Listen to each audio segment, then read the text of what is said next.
Do you feel like it's a good Absolutely. opportunity for some of the younger guys? Of course, That those young guys, are of not? course. Good for them. The more minutes, the better. Next. I think I'm out. I got one. Oh, all right, here we go. Coach, how much have you enjoyed the A process? bunch. You can't even believe how much I've enjoyed it. Of watching Wembanyama grow throughout I this. just answered you. Yeah, that's it. It's been amazing. Yeah. Don't give it to me. Okay, I guess I'll start here, Coach, if you don't mind. Pardon me? I guess I'll start right here, if you don't mind. Well, you gotta start someplace. I just want to get your thoughts on your assessments of Darren Fox and Sabonis, since they didn't make the All-Star squad this year for the Western Conference, and if you had selected them, as one of your picks. Well, ask me who I picked is like who you voted for president. You can't do that. But I'll tell you my personal thing. I thought that they were both deserving. They're winning. I think it has something to do with it. If you can be scoring 1,000 points a game, but if you're not on a very good team, you may not make it. But I think they both played brilliantly. Their team was doing well, and I was surprised that they didn't get picked. And when you see something like that, especially with the numbers that Sabonis has been putting up, I think he's like 30. He has 37 consecutive double-doubles, up until this point. When you see something like that, does it kind of surprise you, that they don't get the, that type of accolade or that type of selection?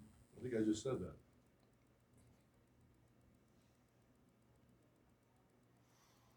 Next. Yes, sir. What do you look for out of a guy like Julian Champagny?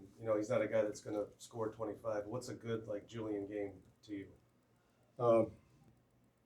There's a basketball question. He's a piece. A piece that doesn't need the ball.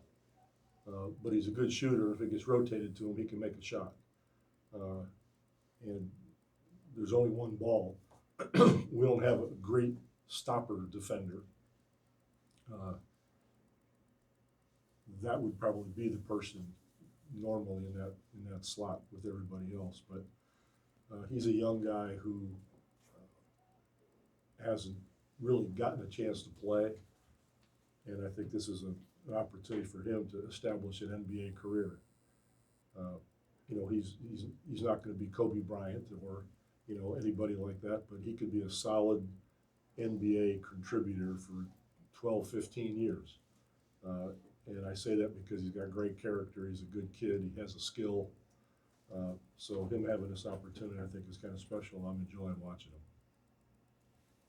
Coach, is what you've seen from Victor so far up into the break, is this about what you expected or more? And what things do you think he needs to work on the most? Well, I think it's more than I expected as far as the stats are concerned. I didn't know he was going to lead the league in shot blocking. It's kind of like the David Robinson thing. We'd finish a game and we started taking David for granted so much. You'd say, "Damn, David, did he rebound tonight, or what did he score tonight?" I'm thinking he got 12, 15 points, and you look at the stats, and it's 24 points and 11 rebounds and 3 blocks, and you didn't realize it while the game was going on because you expect it from him. So it's kind of like that with Victor. He scores, he blocks shots, he rebounds, but he turns it over a little bit. And so that's what we've been concentrating on the most, making his game more solid, a little bit tighter, understanding situations and how people are coming after him. And that takes some time, playing in a crowd, because he's talented enough where he can bring the ball up on the break. I can put him on the post. I can isolate him on a wing. I can put the ball in his hands and let him run pick and roll. That's a lot for somebody who's a rookie and doesn't have any idea about who's guarding him or who he's guarding. So the whole thing has been an education in the sense that he's learning the league. He's understanding the ability of these players, the physicality, the speed of the players, so that, as I said, he tightens his game up and makes it a little bit more solid in certain situations. If he's getting doubled on the post, or if he's going to be driving into the paint and everybody shifted and crowded and all that. He's got to get rid of it at the right time. And when you're as talented as he is, there's a lot of things he can do, but the differentiating factor for him is going to be, unfortunate for us, he can really pass the basketball. He sees things. Now, sometimes it's a sloppy pass, or it was a pass that maybe had a little too much mustard on it, and he didn't realize who the receiver was, that sort of thing. So all the basics, jump stopping, pivoting, rocker steps.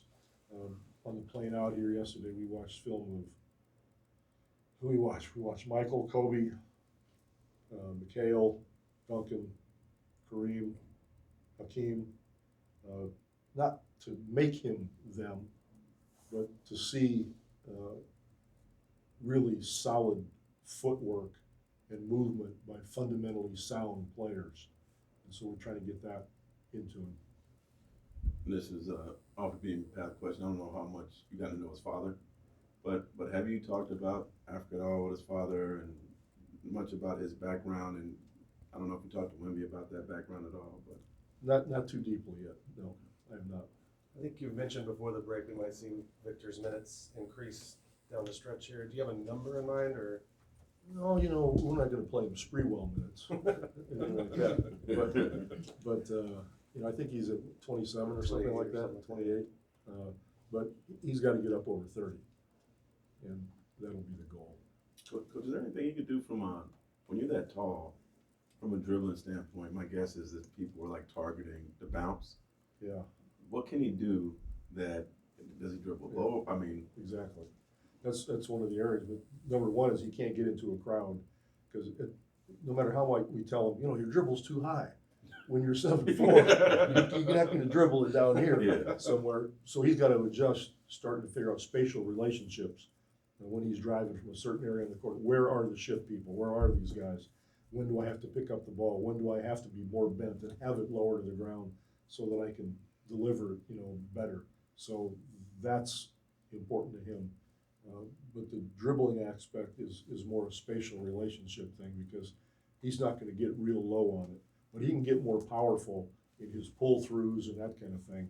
And I think get to the free throw line a lot more, because people are going into him and trying to slap at it all the time. And being stronger with the ball in that sense, I think, is going to really help him. Playing that two-man game with Victor, Devin had mentioned to us after the Toronto game that he knew Victor had it going in the first quarter, and so he kind of waited until the second quarter to kind of pick and choose his spots. How has his game management evolved here this season?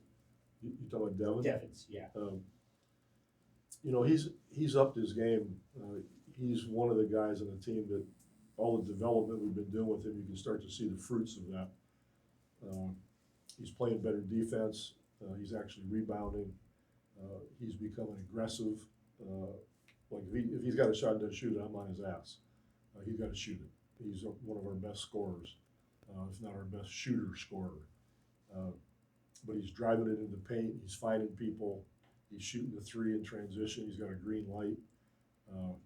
He's more professional and focused in practices, and taking on some of the leadership role and realizing now what it takes if you're going to become a good basketball team and if you're going to be a heck of a player.